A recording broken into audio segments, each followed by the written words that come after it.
Hello everyone, and welcome to my studio and kiln today. My name is Mike Martino, if you didn't already know that, and this is the Karatsupots channel. Today, I don't have a huge announcement, but I just kind of geeked out and I wanted to share it. I just got my newest bag of feldspar today, and so here it is. Okay, the guy just brought it, and this is a new bag, 20 kilos of Fukushima feldspar. And the reason I have this, I don't normally use, this is a potash feldspar, and the reason I have ordered it this time is because I want to try and work on some celadons, which is new for me, and apparently potash feldspars make it easier to get a celadon blue than a soda feldspar, which is what I normally use in the studio for the milkier glazes. I found out recently that most of the Fukushima feldspar being sold on the market is actually not Fukushima feldspar. It's in Japanese they say gosei, and we would say, what would that be? Synthetic. It's synthetic, formulated to mimic the original Fukushima feldspar. But this is the real stuff, and I'm going to give it a try. So just a quick introduction to the kiln that I fire in. This is a wood kiln, and it was designed and built by Craig Edwards of Minnesota. He was kind enough to come over and help me build this. And this is a two-chambered wood kiln. It's about, all the way from the front here back to the chimney is about 10 meters. And this is the front chamber, and it can best be described as an anagama chamber. I don't know how much you can see in there because it is dark. But it goes back, this one chamber goes back 6.5 meters. And so I get 3 pretty deep stacks, and then I have these 2 stacks up front that never get taken out, and I load those, and those are right on the side of the firebox. And right down here you can see the bars that are covered up here. That's the board that I put there so I can get things in and out of the kiln without breaking my ankles. And then the second chamber, there's a English isn't coming to me this morning, shikiri. Anyway, there's a wall here, and the flue channels come back into this second chamber, and this is more of what is characteristically a Noborigama style chamber, and there's a hole on the other side for stoking. And so what I get when I fire this kiln is I get the front work. It has more of the characteristics of an anagama style firing, although I do glazed work in it up to this point. I will at some point work on some unglazed work. I'd really like to try that at some point, but I'm not at a position right now where I can risk an entire load.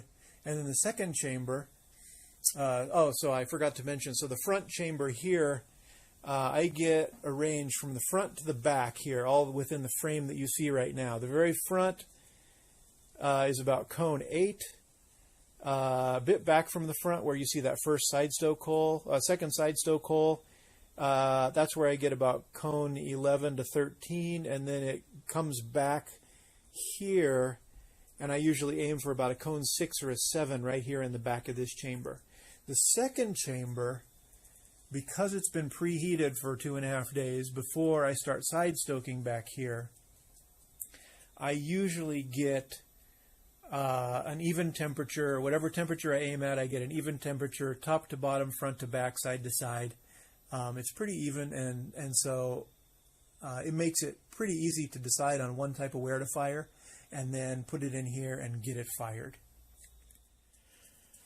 This is the studio. We're walking in the studio here, and it is a bit of a perpetual mess. And right now, especially because I've actually been getting back into production, I've got all the clay bags out, and I've been running stuff through the pug mill and getting things made and doing trimming. You probably recognize this turntable from the videos. It's an old chair piece that I added some wood to so I can use it. And then up here is the stairs to the upstairs showroom, which I'll save that for a different video. And then through the curtains here is the drying area, and where I put bisque and some of the stuff that's glazed and hasn't been organized yet or cleaned. And let's see here, tools, the tool section, and the gas kiln. And this is the first kiln I ever had. And this is a 0.3 cubic meter gas kiln. And so if we open up the door here, sorry the lighting's not great, it's better than the other kiln though. And this is what we've got in here, like this. And you can see down here, sorry about my head shadow there, down here, the kiln is on track, so I can pull that car out and load everything. And then once it's loaded, I can roll it in there and fire it up. And that's what I'm going to do today. I'm going to load it with bisque. And I'm going to do a bisque firing either today or tomorrow, because I have all the porcelain work I've been doing that is ready to be, it's finally dry and it's finally ready to be fired, or at least bisqued and then glazed. So here is a lot of my glaze ingredients that are not ash, although there's a bit of ash in here. And I don't use a lot of this because I've got this for different glaze experiments, and I use it on occasion. But for the most part, my glazes consist of 3 or 4 ingredients. So, I use these for some specialty glazes or if I get requests, but most of my glazes are wood ash, another couple types of ash, feldspar, and maybe some red clay that I go dig up, and that's about it. The Fukushima feldspar was sort of an exception, just like these other ingredients. I'm hoping I can make a decent celadon-ish sort of glaze, pale celadon out of that. I get the celadon with soda ash in my wood kiln, not soda ash, I'm sorry, soda feldspar. I get the blues just fine, but that's because it's a prolonged firing of reduction and oxidation. And these are my 2 kick wheels, and this is one in the video the other day I was using it to throw on. This is a standard Japanese made kick wheel. This one over here is the first kick wheel I had. This is one I built myself. It works great. In fact, it works better than this one right here as far as spinning and stability, but it's a bit tall for kicking and it's hard to get a seat for it. And I use it for coil and paddle, because it works great for coil and paddle. Coming out here is the newest addition to the studio. This is a roof I put up just in the last couple of years, I think. And the floor from some leftover wood that had been brought over that I was going to use in the kiln, but it turned out to be all covered with mud and concrete and stuff, so I couldn't use it. So I made it into a floor, a raised floor over the land here. And once it was covered, it made a good room for all my glaze buckets. And actually another couple wheels here, and a couple of compressors. There's some more storage for or wear shelves or whatever you want to call them. And a lot of this is going in the bisque kiln that we were talking about earlier. And let's see, what do we have back here? It's a bit of a mess now. I just got in one of the major tools that I'm going to be playing with in the next few months.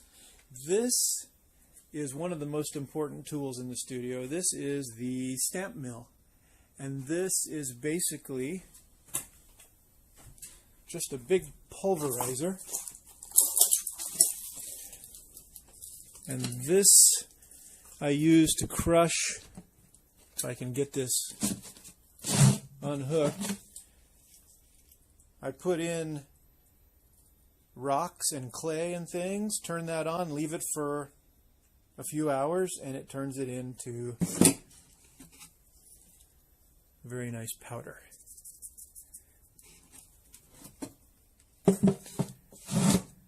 And over here is some other stuff. This is all sort of peripheral equipment. This is the newest tool, which I'm waiting for a motor on. It's a 2x72 belt grinder that I'm going to use for knife making and foot ring grinding. And everything else here, more clay, all collected clay and ash and such. A little furnace for forging and tempering. And some raw feldspar here that I've collected that I either grind up and use or just toss in the kiln and see what I get in terms of sculpture and other sort of decorative things. And I think that is about the entire studio here. This room has yet to be organized because it's so new, and once it does get organized, I suspect everything's going to fit in here a little more organized looking. Anyway, that is it for the studio. I hope you enjoyed the little tour, and I should be adding more videos like this in the future. I'm going to try and focus on more specific tools and machines and how they're used, and maybe why they're used in terms of their history and the sort of the technology that makes older pots, say 400-year-older pots, different than modern day pots, and why we as potters need to consider a lot of these things if we're trying to replicate certain looks. Anyway, thank you for joining me. I could go on, but I'm not going to. So have a good day, everyone, and see you next time.